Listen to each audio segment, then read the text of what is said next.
Habíamos contactado con el ex vicepresidente de la República que tuvo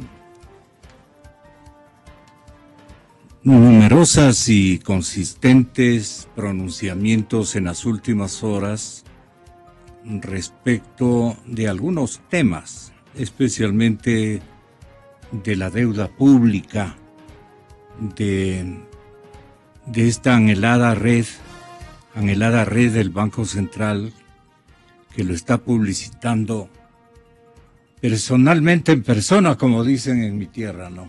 Le está publicitando el economista Martínez al dinero electrónico a través de las redes. Y no es estable, ¿no? Por lo menos no es tan potable que una autoridad del nivel del gerente del Banco de Bancos esté promocionando un producto del Banco Central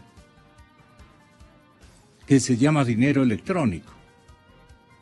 Y él sabe hacia dónde quiere conducir a la economía a efectos de que remate la estrategia el dinero electrónico.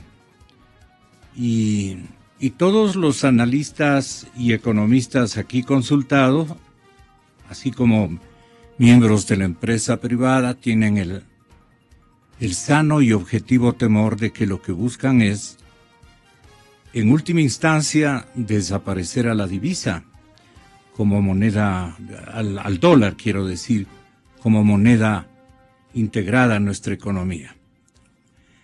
Esto es lo que nos hace pensar, no sé si el desespero o las ganas de generar un escenario de incertidumbre total, absoluta. La gente está tomando otro tipo de decisiones en una escalada de la informalidad y buscando sectores, cuchitos donde, y perdonen por el quichuismo, cuchitos para poder, digamos, preservar sus recursos y atinar, tal vez escondiendo debajo del colchón, el poco o gran dinero que este momento le está haciendo falta al circulante ecuatoriano, que es tema que estábamos preocupados en la entrevista anterior y al final. Es por eso que había que invitar a un grande, y un grande es Mauricio Pozo, y un grande seguramente en el conocimiento económico, no me refiero a otras circunstancias, es Alberto Acosta Burneo, y será más tarde a las 8:35 el vicepresidente Alberto Dajic. En fin. Economista, muy buenos días, y aquí estamos con la circunstancia inicial de que en materia de deuda pública el Estado tiene, como sabe todo el mundo, el Estado tiene un límite de endeudamiento. De no le cae una señal que no hay naranjas, sino directamente le sale un código rojo, complicadísimo, está mal calculado, el endeudamiento fijado en el artículo incluso 124 del Código Orgánico de Planificación de Finanzas Públicas. Este monto no debe superar, dice, al equivalente del 40% del Producto Interno Bruto, es decir, de toda la producción nacional, máximo el 40% de toda la pertenencia financiera y de activos del Estado, nunca puede sobrepasar el 40% de este PIB, que llaman los economistas Producto Interno Bruto, que es toda la producción de un país. El PIB ecuatoriano no puede ser sobrepasado en el cálculo del 40% como techo para endeudarnos. Y como todo, este gobierno se ha reído de la disposición. No sé si violentar desoír, desobedecer el contenido del artículo 124 del Código Orgánico de Planificación y Finanzas Públicas, si hubiera asamblea, si hubiera fiscalización, seguramente habrían sanciones para el ministro de Economía en este caso. No creo que haya sanciones para el presidente de la República, pero sí para el Frente Económico. Nos explicará Mauricio Pozo. ¿Por qué? Porque, señoras y señores, hemos sobrepasado esa dimensión. De acuerdo con cifras oficiales del Ministerio de Finanzas, no son las inventadas en una retórica de informe a la nación. No. Estas son cifras oficiales proporcionadas por el Ministerio de Finanzas, si no proporcionadas, firmemente visualizadas en documentos públicos del Ministerio de Finanzas. Entonces, la deuda pública ha llegado a 34.183 millones de dólares. Al cierre de abril del 2016, es decir, un 37 del Producto Interno Bruto, 33%. Pero a esta cifra, señores oyentes, no se habrían sumado los valores por venta anticipada de petróleo a la nación China, que suma 643 millones de dólares. Y tampoco consta en esta lista de documentos financieros los certificados de tesorería, que arriban a 1.544 millones. Y tampoco la deuda flotante del presupuesto del Estado, que llega a 1.500 millones, así como las deudas con las empresas petroleras por 1.555 millones de dólares, los pagos a municipios, al ISFA, al Instituto de Seguridad Social, entre otros. Existe un total no registrado como deuda pública interna y externa, 11.000 millones de dólares. Esto no se ha registrado. Esto no ha sido sometido a una suma frente a los otros datos que sumaban 34.183 millones, más 11 de estos no registrados. Hagan ustedes el cálculo. Son cerca de 45.000 millones de dólares. Póngale 44.000 millones de dólares. La deuda real del país conservadoramente, aquí dice, yo me quedé cortísimo. La deuda real del país conservadoramente son unos 46.000 millones de dólares. No se vaya a olvidar, ciudadano que me está escuchando. No se deje engatusar. La deuda, con todos los valores que acabo de mencionar, la deuda total, o sea, este gobierno se ha endeudado en 46.000 millones de dólares. No se vaya a olvidar, 46.000 millones de dólares. Estimo yo 2.000 a 3.000 más, asegura el analista económico Alberto Dajig. Y según los cálculos de este experto, el endeudamiento público habría superado un 45 en base al PIB a abril de este año. Esto en términos conservadores. Y yo calculo que es un 48% o más, dice el propio Dajig. ¿Qué dice Mauricio Pozo? Muy buenos días, señor economista. Me parecía esto, la necesidad de que grabe en su mente y en su memoria el público de que estamos debiendo 46.000 millones de dólares. no tienen dónde moverse. Es un cuarto aislado. Se pensaba, ellos dirán, no, todavía tenemos derecho a, serían 8.000 millones más de endeudarnos, porque ellos solo hacen cuenta menos. Ellos hacen cuenta que en realidad lo que ellos deben son 34.000 millones, pero no constan estos otros que usted va a tener la bondad de convalidarlos. Está bien que el redactor del diario La Hora, de donde estoy yo leyendo esta información, haya tomado en cuenta y ha sumado adicionalmente a los 34.183 millones. Estas otras cifras, señor economista, estas otras cifras, no se ha sumado, dicen, los valores por venta anticipada de petróleo a China. ¿Cuánto es eso?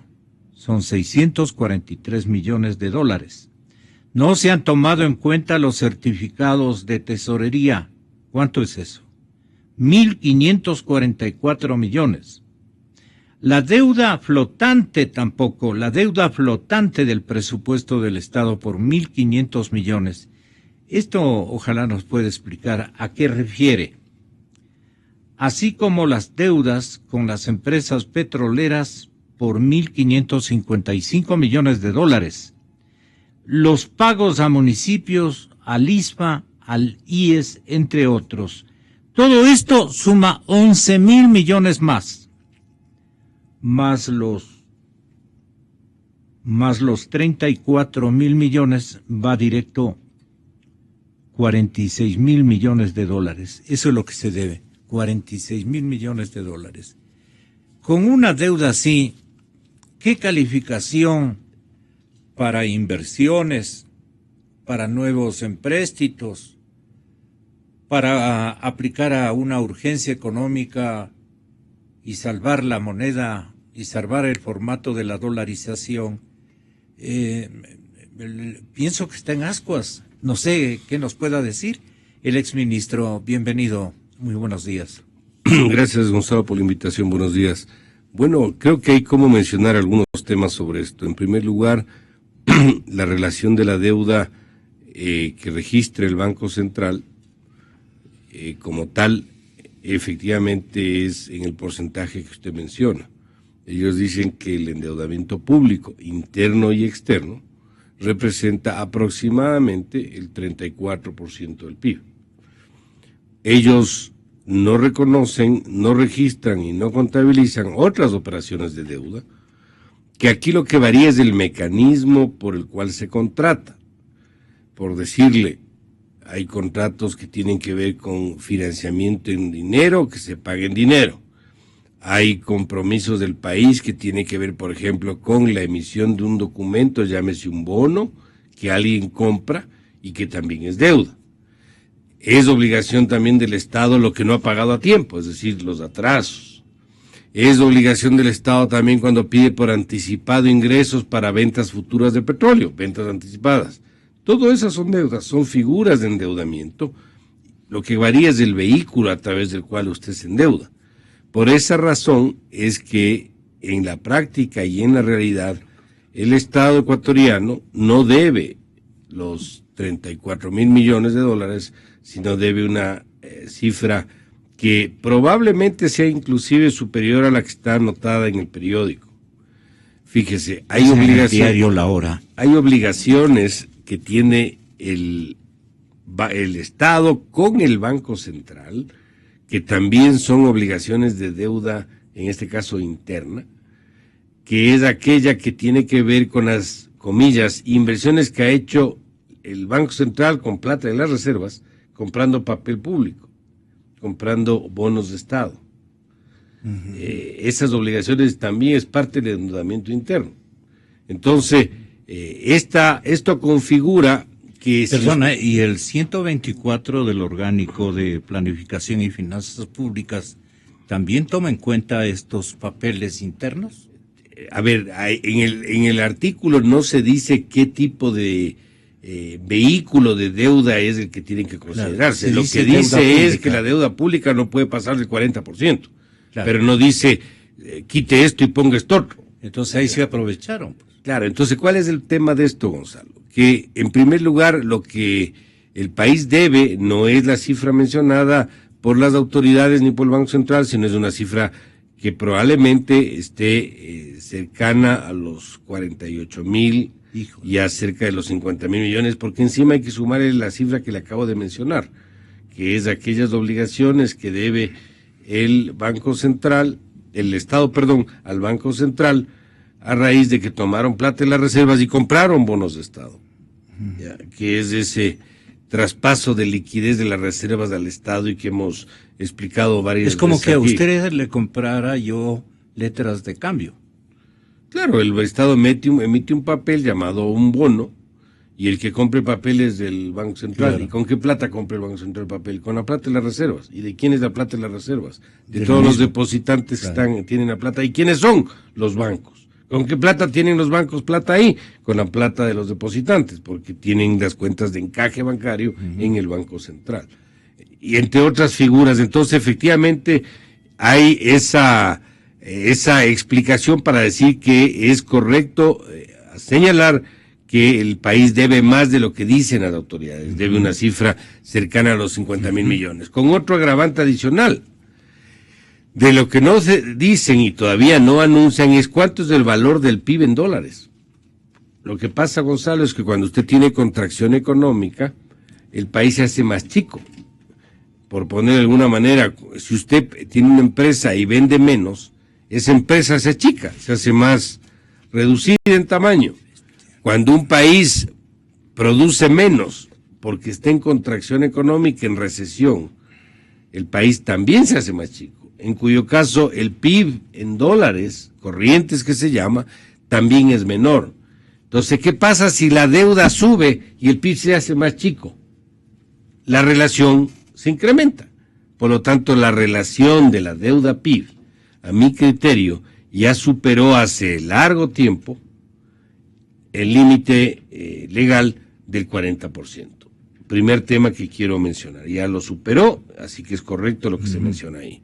En segundo lugar, ¿pero quién entonces se hace cargo del abuso, del quebrantamiento del artículo respectivo del código? ¿Quién se hace Gonzalo, cargo? hace no mucho tiempo atrás diseñaron una metodología que hace una distinción entre lo que ellos llaman la deuda agregada, que es esta que estamos hablando, con otro concepto nuevo, que es la deuda consolidada. ¿Qué es la consolidada?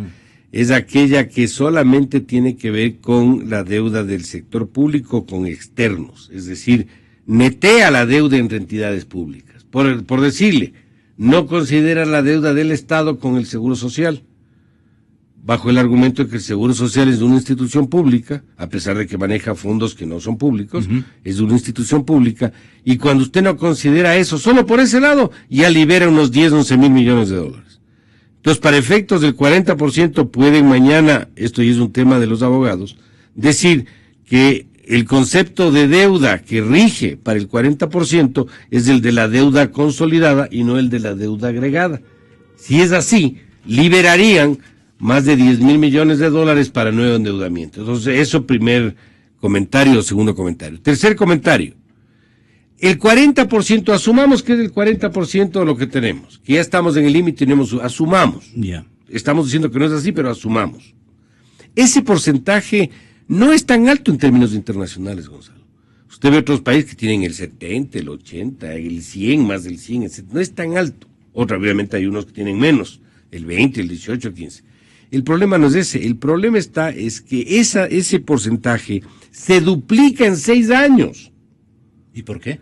Porque el gobierno entró en un proceso de endeudamiento agresivo. ¿Sabe cuánto era la relación en el año 2009 de esa deuda? 16%. 16% el PIB era la deuda en el año 2009. Este rato la relación de la deuda en el año 2016 es sobre el 40%. ¿Qué quiere decir eso? Hemos más que duplicado el peso de la deuda respecto al PIB. Entonces, la velocidad del endeudamiento en los últimos años ha sido monstruosa. Entonces, ese es otro comentario que hay que hacer. Cuarto comentario. Perdona, ¿y qué le corresponderá hacer al nuevo presidente con esta... Vea, Gonzalo, un principio de manejo económico sano, y me van a entender con el ejemplo que voy a dar, es que usted no debería endeudarse más allá de lo que crece la economía. Si la economía crece, por decir, al 4%, usted debería endeudarse para mantener la relación más o menos en el 4%. Aquí nos hemos endeudado 4 o 5 veces más de lo que ha crecido la economía. Es como que esta empresa pase de vender 100 a vender 110, y esa empresa se endeuda en 40. Entonces quiere decir que se endeuda mucho más de lo que crecieron sus ventas. Entonces le está metiendo en un problema a la empresa, obviamente tal vez no para hoy, pero sí para mañana o pasado. A futuro me refiero. Entonces, haciendo esta explicación, quiero llegar al concepto de que ese 40% que en términos internacionales no es muy alto, asumiendo, repito, que se mantiene el supuesto el 40%, que vemos que no es así. El problema es que ese porcentaje está concentrado casi en un 50% de la deuda externa a no más de 6 años y a tasas de interés superiores al 7%.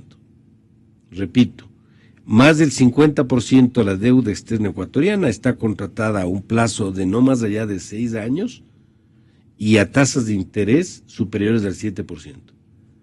Es decir, es una deuda cara y a corto plazo. No es lo mismo que usted pide una deuda a 30 años al 2%, que pide una deuda probablemente un poco menos de monto, pero a 5 años, pues, Gonzalo, y al 7 o al 8%.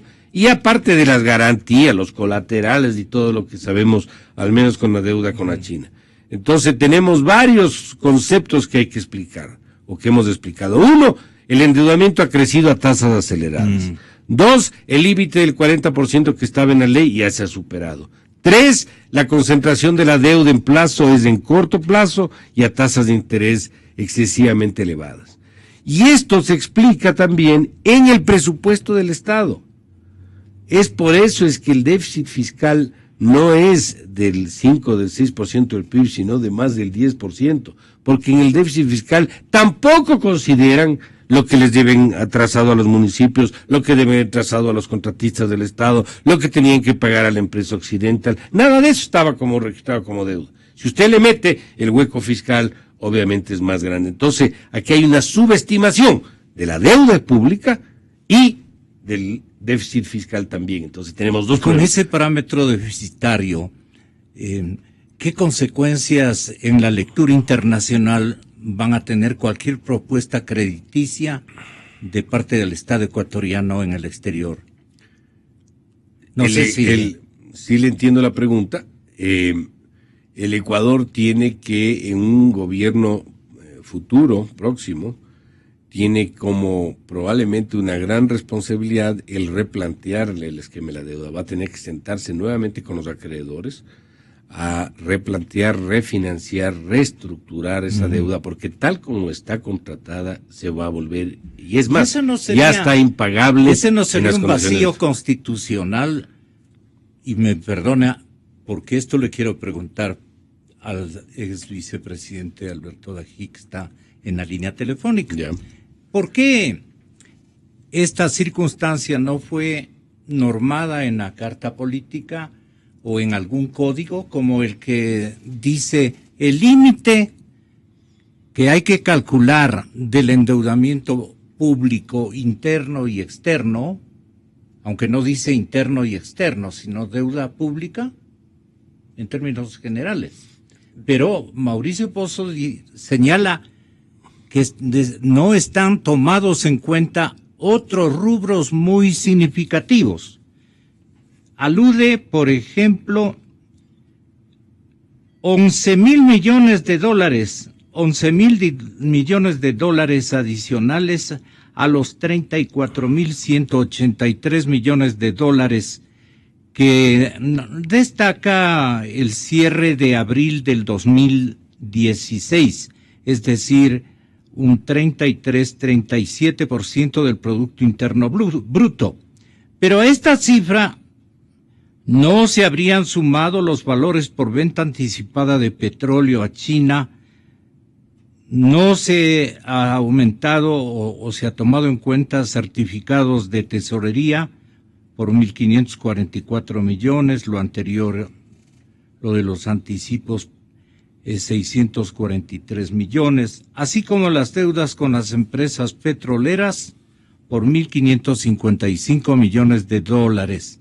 Pero adicionalmente a eso, el señor economista Mauricio Oso, que se encuentra en el estudio de la cadena Democracia, agrega otros más y arribamos fácilmente a un 60% del Producto Interno Bruto. ¿Le podría explicar en breve rasgos? Sí, bueno, saludándole a Alberto que está en la línea, efectivamente lo que se menciona en el anuncio de prensa es correcto. Hay obligaciones no registradas, ahí no está, por ejemplo, anotado el endeudamiento con Tailandia. Recuerde que el país también hizo una operación de deuda con Tailandia, eso tampoco está puesto porque fue una venta anticipada. Le decía hace un minuto las obligaciones del Estado con el Banco Central, que es parte de la deuda interna. ¿A través de qué? De las inversiones de las reservas internacionales en papeles públicos. Eso tampoco está. Entonces, si uno suma todo eso, estamos hablando, inclusive con una caída del PIB en dólares corrientes por la recesión, que todavía no se anuncia, estamos hablando de una relación cercana al 50% del PIB. Solo quiero decirle algo, Gonzalo. Fíjese, en el pasado, y aquí Alberto me va a poder de alguna manera soportar lo que voy a decir, en el pasado había una comisión de endeudamiento, donde participaba, por ejemplo, el Banco Central, y el Banco Central emitía un informe para todo proceso de endeudamiento, para poder decir, vean señores, este endeudamiento, esta obligación está en condiciones financieras adecuadas, tiene estos impactos económicos en la economía, está o no comparable con otras operaciones del mercado, es decir, daba una suerte de opinión de un tercero confiable para poder decir continúe o no el proceso de endeudamiento. Eso se eliminó en este gobierno. El que decide, autoriza, firma, recibe el desembolso y todo es del gobierno, no hay nadie más que le diga, vea señor, se está yendo de más, se está endeudando de más, como expliqué, han crecido el endeudamiento 4 o 5 veces más de lo que creció la economía en un periodo corto de tiempo, y se vuelve obviamente un problema de dificultad de pago que va a tener que ser enfrentado por el siguiente gobierno, un proceso de reestructuración, de refinanciamiento. Que ahí lo va a tener usted que hacer. planteaba la necesidad del próximo mandatario de sentarse con todos los acreedores habidos y por haber, conocidos y desconocidos, vendría a ser sentarse en una mesa y arreglar nuevas condiciones de pago. Eso, a su juicio, economista Dajigue, va a ser fácil. ¿Por qué tanto abuso? ¿Por qué tanto desencuentro de las cifras que debían constar para el cálculo del 40% del PIB como límite, como techo para el endeudamiento interno y externo, el endeudamiento público? Es decir, se ha burlado, y eso que no estamos hablando de en qué se han empleado la cantidad de miles de millones de dólares. Estamos hablando de un 50-60% del Producto Interno Bruto. ¿Cuánto es eso? Pongámosle solo los 50%. A un PIB de 100.000, que es menos, como expliqué, por la contracción, son 50.000 millones de dólares. Ese sería cada ecuatoriano que nace, de la deuda. Cada ecuatoriano que nace, 18 millones de ecuatorianos, cada ecuatoriano que nace ya con una obligación de más o menos $3,000 que tiene que pagar. ¿Qué consideraciones puede usted hacer a esta realidad? Le prometemos que, y usted lo sabe más que nadie, que todo esto está perfectamente sumado. Yo diría perfectamente sumado. Pero ellos no han hecho caso omiso de la disposición de un código, el artículo 124 precisamente del Código Orgánico de Planificación y Finanzas Públicas, de que la deuda pública no debe pasar el 40% del PIB. Y estamos hablando que se ha sobrepasado 10, 15, 20 puntos. Entonces, ¿qué puede el próximo presidente heredar? Sería la interrogante, que nos entienda la gente. Buenos días. Buenos días, licenciado, y un cariñoso saludo a Mauricio. No voy a repetir lo que ha dicho Mauricio, que es absolutamente cierto y exacto.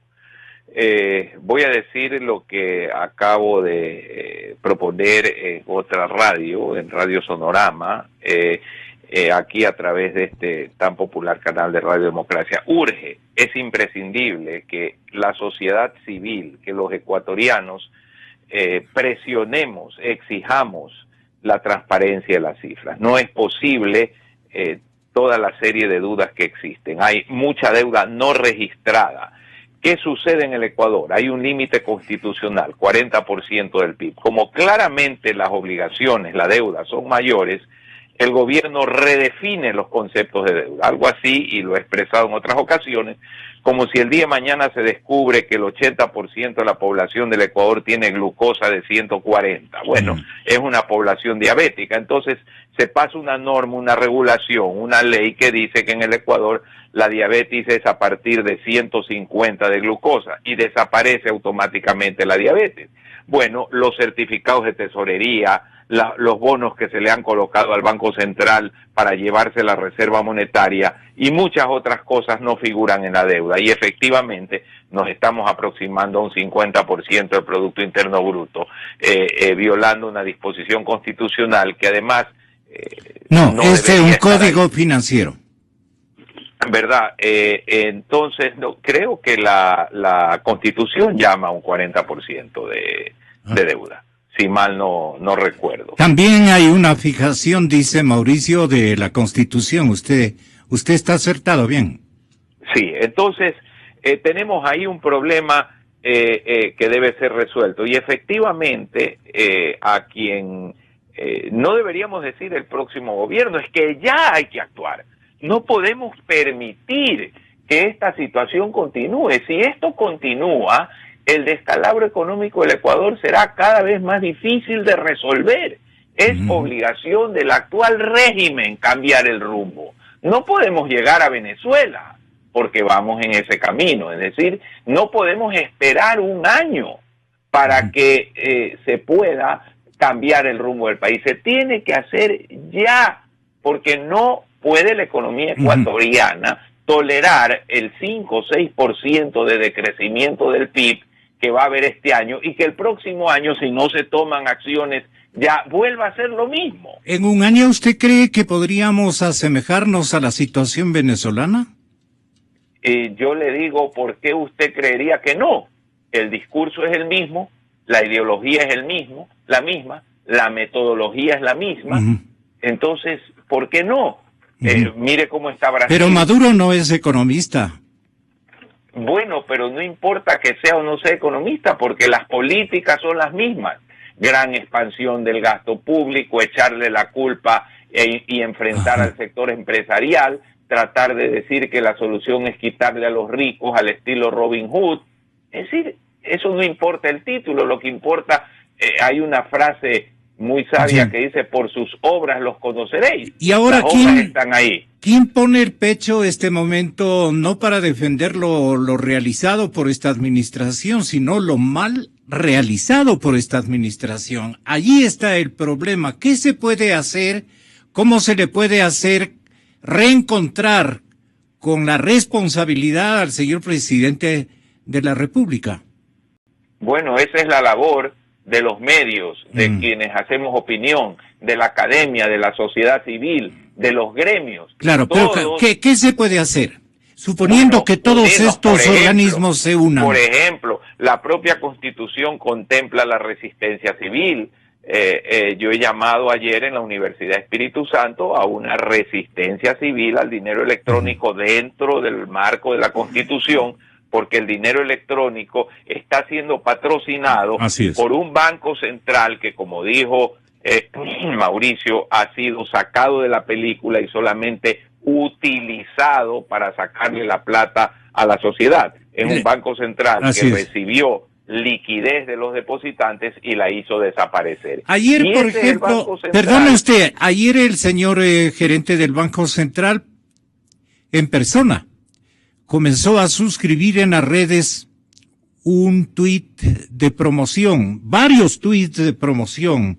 Era un publicista perfecto. Yo creo que podría fácilmente competir con Vinicio Alvarado, pero el hombre estaba encendido en creatividad. Ponía unos eslogans, unas frases en las redes, llamándole a la población a que tenga la bondad de abrir cuentas del Banco Central para el dinero electrónico. ¿Cómo le parece eso? Esto es muy simple. Cuando usted entra a una tienda y le dicen oferta 20% de descuento, ¿está perdiendo el comerciante? No está perdiendo. No. ¿Cómo es que un gobierno que está en soletas en la parte fiscal, que está atrasado en devoluciones del IVA, que está atrasado en transferencias para los municipios, para los consejos provinciales, que le debe a los hospitales, que le debe al IFA, que le debe al IES, que le debe a la ISPOL, que a los constructores, a los constructores, a las empresas proveedoras de servicios pero petroleros, promociona un premio de 4 puntos porcentuales? Debe a todo el mundo, está ofreciendo regalar IVA, es decir, ¿va a perder con el dinero electrónico? No, va a ganar. ¿Por qué va a ganar? Porque se van a llevar la plata al Banco Central para después gastarla. ¿Qué es lo que han hecho con los depósitos de todos los depositantes en el Banco Central? Entonces, el récord histórico de este Banco Central, de este modelo económico, es muy decidor. Darle dinero al Banco Central para que emite el dinero electrónico es poner queso en la ratonera. Así de exacto. Entonces, no hay cómo confiar con el historial de este Banco Central. Y por amor al Ecuador, por respeto a la voluntad ciudadana de que se mantenga la dolarización en el país, tenemos que hacer una resistencia civil al dinero electrónico, porque amamos a nuestros hijos, porque queremos un buen futuro para el país, evitar que se contamine el sistema monetario ecuatoriano con una moneda que ya tiene un tipo de cambio. Pues la moneda electrónica vale más que la moneda regular, que el dólar real, porque tiene un premio. ¿Y por qué tiene un premio? Porque es un dinero de mala calidad y por eso le ponen un premio. ¿Y qué nos enseña la economía? La vieja ley de Gersham, que la mala moneda desplaza a la buena moneda. La mala moneda desplazará a la buena moneda y nos quedaremos a futuro sin dolarización en el país. Pero lamentablemente el ecuatoriano convencional es novelero. El ecuatoriano convencional es intuitivo, sabio y prudente. Y no va a caer en esa trampa.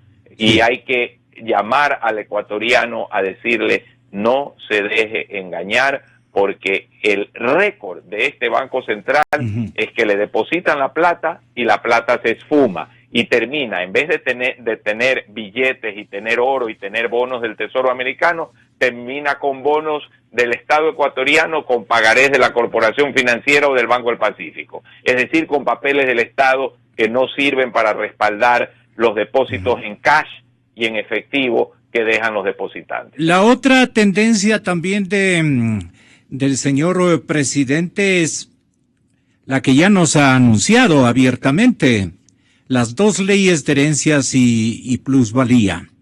Esto también lo que buscan, dicen los principales analistas económicos, pero más políticos, es polarizar a la nación en la lucha ricos-pobres, pobres-ricos y pobres-pobres también. Total es que esa es la idea del señor presidente de la República. ¿Qué resultados le podría generar esa estratagema al presidente Correa?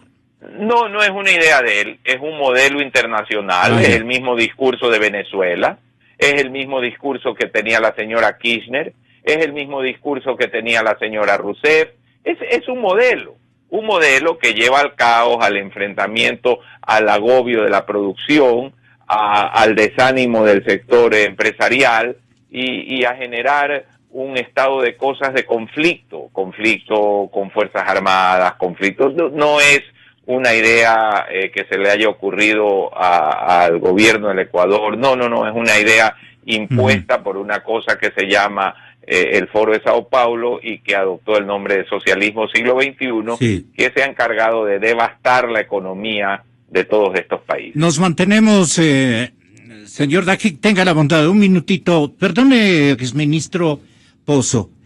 Lo que ocurre es que la gente va a entender este mensaje.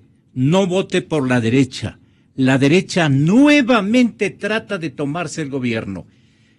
Y desde el lado de la socialdemocracia o de, digamos, de los partidos de izquierda democrática, de izquierda moderada, quiero yo decir, van a publicitar la necesidad de elevar a la primera dimensión de mando de la República del Ecuador a un hombre no radicalizado en ninguno de los dos bandos, por la experiencia que acaba el pueblo ecuatoriano y la clase media ecuatoriana de pasar.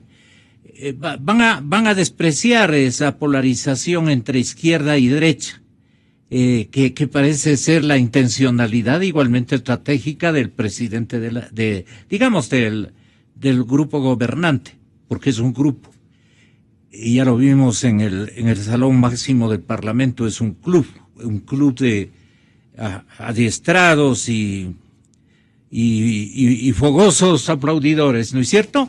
Pero entonces, un candidato de la mitad podría ser más factible pensando en que no se repitan candidatos de este mismo sector del economista Rafael Correa, los otros dos candidatos, los otros dos, un ex vicepresidente y el actual vicepresidente, separados o juntos, eso ya es asunto de ellos.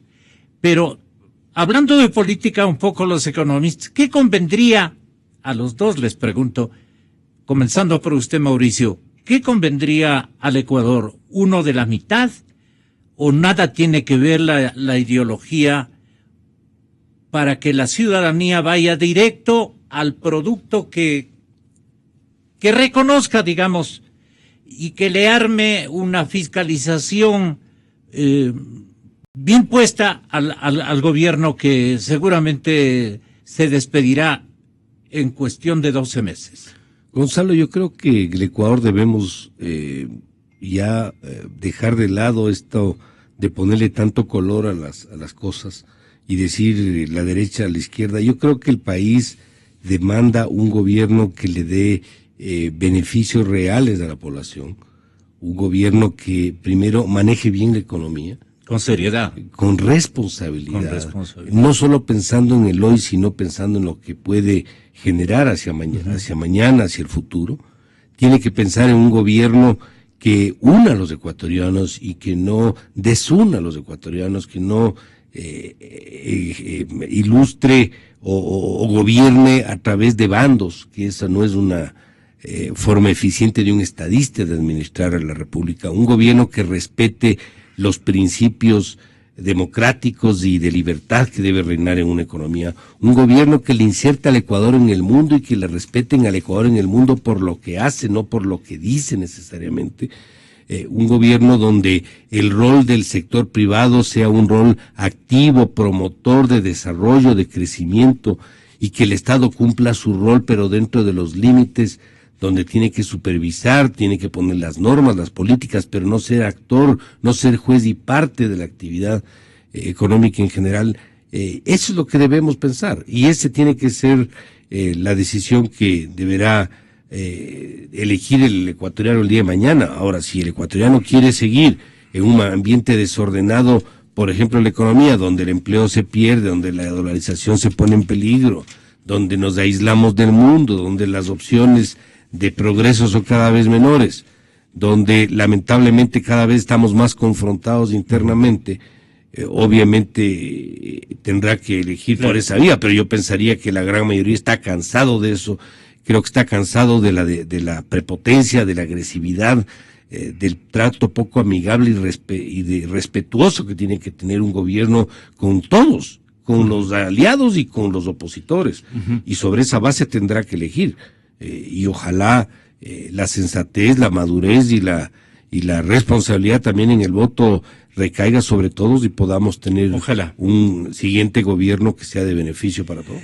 Economista Dajigue, el asunto es que el último año el presidente Correa da la impresión de que desarrollará un ejercicio de vendetta y de trampa para que lo que a él le interesa, que venga un candidato contrario a su modelo político y a su modelo económico, se quede colapsado desde el comienzo, entrampado. Entonces, ¿cómo deberían prepararse los sectores que se fusionen o no se fusionen, pero para contrarrestar este ejercicio vendetta y peligroso que va a dejar sembrando especialmente anarquía, digamos anarquía económica, imposibilidad de conjugar unión de todos, cada uno peleando por su parcela, un caos, una anarquía completa y un endeudamiento agresivo impresionante. ¿Cómo cree usted que debería prepararse el Ecuador cívico, lo llamemos así? Bueno, yo quiero indicar que no se trata de algo que va a quedar, es que ya está. Ya está. Licenciado, Mauricio puede confirmar, el propio SRI reporta una caída de las recaudaciones de más de 20% en los primeros meses de este año. Este momento no hay circulante. El momento en el que se hizo el presupuesto del año 2016, se calculó que los ingresos tributarios serían los mismos que el año 2015. Y ya tenemos en los primeros meses una caída de más de 20%. Por favor, a los oyentes, entendamos qué significa que las ventas estén cayendo 20%. Eso es una dramática recesión, una salvaje recesión. Y ante eso podemos decir que está quedando algo. No, que se está programando algo para que explote. No, ya explotó. Ya hay una situación dramática. Por lo tanto, lo primero que tenemos que exigir todos los ecuatorianos es un cambio de rumbo ya, inmediato. No hay tiempo que perder, porque la situación de la economía ecuatoriana es ya muy grave. ¿Qué acciones del correísmo han gestado esta que usted da en llamar una salvaje recesión? Ese crecimiento realmente absurdo, realmente antitécnico, anti todo, antipaís del gasto público a niveles inaceptables, que fue advertido por muchos economistas a los cuales se les dijo que eran unos contadores cuando hacían esta advertencia y que tenía que suceder. Usted advierte al drogadicto. El drogadicto se siente feliz al inicio, licenciado. Él cree que el mundo es una maravilla y rechaza toda intento del prójimo que le dice corrija su acción, hasta que toca fondo con su vida destruida. Y ahí se da cuenta de que era verdad todo lo que le habían advertido. Esta adicción al gasto público es la que nos ha llevado a donde nos ha llevado, sumado al discurso no conciliador, sumado a esa asfixia al sector productivo, a esas trabas que hay para el empresario. Ser empresario es casi un delito en el Ecuador. No es al empresario hay que devolverle la alegría de vivir, de crear, no el de estar llenando formularios y cumplir regulaciones. Entonces, yo creo que no hay tiempo para, independientemente de que la lógica indica que quienes desean un cambio en el Ecuador tienen que unirse para producir ese cambio, el tema de reorientar la economía es inmediato, es ya, no hay tiempo que perder. La situación es demasiado dramática. Economista Pozo, ya vamos terminando. Les pido que los dos nos contesten, en primer lugar, si este gobierno, con las características que lo estamos advirtiendo, reconociendo para la última parte de su mandato, tiene todo el derecho de tomar acciones como, por ejemplo, venta de activos significativos de propiedad del Estado ecuatoriano, a sabiendas de que ellos van a emplear en asuntos, en lineamientos o en inversiones que cumplan con la misión de dejarle digamos al Ecuador en una situación verdaderamente emergente y difusa? A los 9 años y medio, Gonzalo, vienen a hablar de que hay exceso de entidades y que hay que vender instituciones públicas. Me parece fuera de lugar. El agua está entrando a la boca y en este momento ahora sí vendamos las instituciones. Por cierto, en un momento, no digo que no lo hagan, pero en un momento espantoso. ¿Quién va a comprar una institución pública en estas circunstancias? Parecen gallinas con mal. ¿Quién va a comprar un canal de televisión con la ley de comunicación y la superintendencia que tenemos? Hay que ser medio suicida, pues, para meterse en esa coyuntura. Y obviamente este es un momento más de compradores que de vendedores. Pero recuerde algo. Tienen compradores como Schlumberger, que es una empresa respetable yo no le critico a la empresa, yo lo critico es la operación que se hizo. Pero también la viveza, la sapería de las empresas, yo le critico al Estado ecuatoriano y al gobierno, que hace una operación absolutamente muy poco, ahí sí le podría decir soberana, respecto a los recursos que se pudieron recaudar por concepto de esa operación. Pero recuerde algo, asumamos que vendan empresas.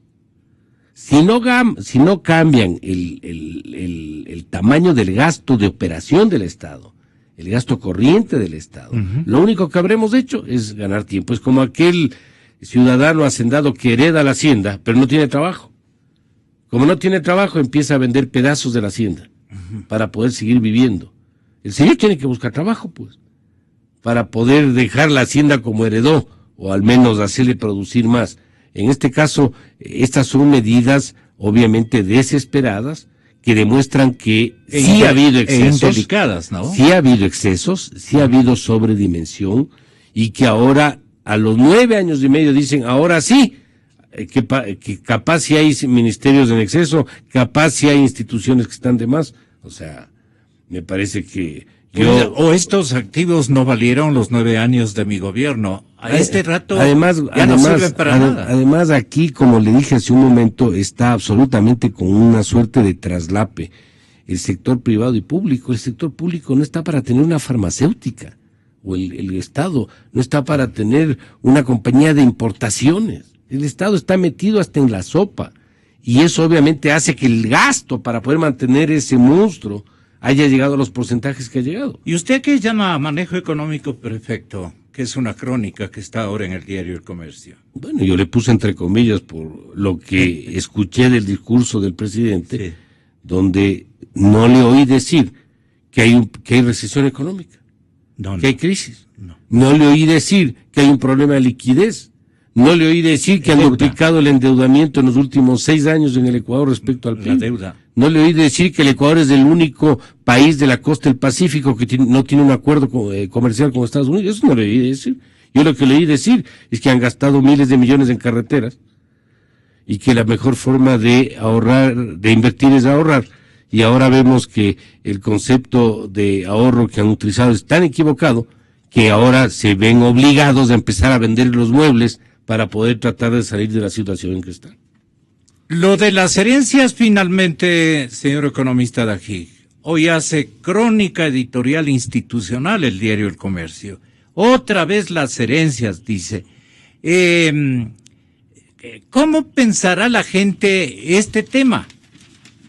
¿Usted se atreve a...? Yo quiero hacer 2 observaciones porque tengo un compromiso. No, ya terminamos, es la última pregunta. Uno, que volvemos a esto de que salen temas que nos distraen de lo de fondo. Lo de fondo lo acaba de decir Mauricio, de lo que no se dijo. Hay una grave recesión. Si el IVA está cayendo 20%, lo dije, es una salvaje recesión.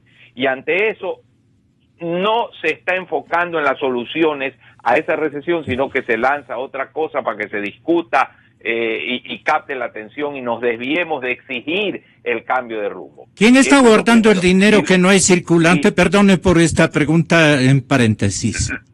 Lo hemos dicho en tantas ocasiones, hay una iliquidez, no hay crédito, hay una paralización. Eso se advirtió en el mes de junio. Yo lo advertí con claridad en la Universidad Politécnica y se me acusó de que eso era terrorismo económico. Perdone, eso está muy advertido. Perdone, pero un año de esto, ¿vamos a poder aguantar? No. Por eso es que tiene que haber un cambio ya, o la economía ecuatoriana no terminará asfixiando a los ciudadanos. Y lo otro que quiero decir respecto al impuesto a la herencia es que se estudie con sencillez, con tranquilidad, cuántos países han abandonado el impuesto a la herencia en los últimos 15 años. Y nos vamos a sorprender, casi 20 países lo han hecho. Eso no es por gusto, eso es porque se sabe que es un impuesto que desalienta el ahorro, que atenta contra el esfuerzo y el legítimo derecho a dejarle a los descendientes un patrimonio, y que por lo tanto es un impuesto negativo. En este momento, ¿qué contribuye a eso? A más discusión, a qué contribuye a más división, a qué contribuye a desenfocarnos respecto a lo que tenemos que exigir del gobierno. Un cambio total de rumbo en este modelo económico que ha sido tan devastador como el de Venezuela, Brasil. El señor presidente, seguramente antes del informe, antes de la pieza de oratoria que nos mandó esta antevíspera, se habrá dicho: no me van a aguantar un año. Por eso es que todo era una despedida. ¿Cómo piensa usted el desenlace que aspira el señor presidente de la República? Es la pregunta que se hace todo ecuatoriano. No soy ni brujo, ni estoy analizando la política. Lo único que economista. Le puedo decir es que será muy desastroso para cualquier gobernante una economía que va a hacer lo que va a hacer la economía ecuatoriana si no se la corrige. Saldrá con una carga histórica terriblemente negativa. ¿Usted qué opina? Y terminamos. Estoy de acuerdo con Alberto. Yo creo que si algún dolor de cabeza tendrá el siguiente gobierno, cualquiera que este sea, será el tema económico. Va a tener que adoptar decisiones duras y tratar de revertir los excesos acumulados en los últimos 10 años. Los muchachos universitarios suelen decir: esos son los que joden. Adelante. Yo nací en este país llevar alegrías y dolores.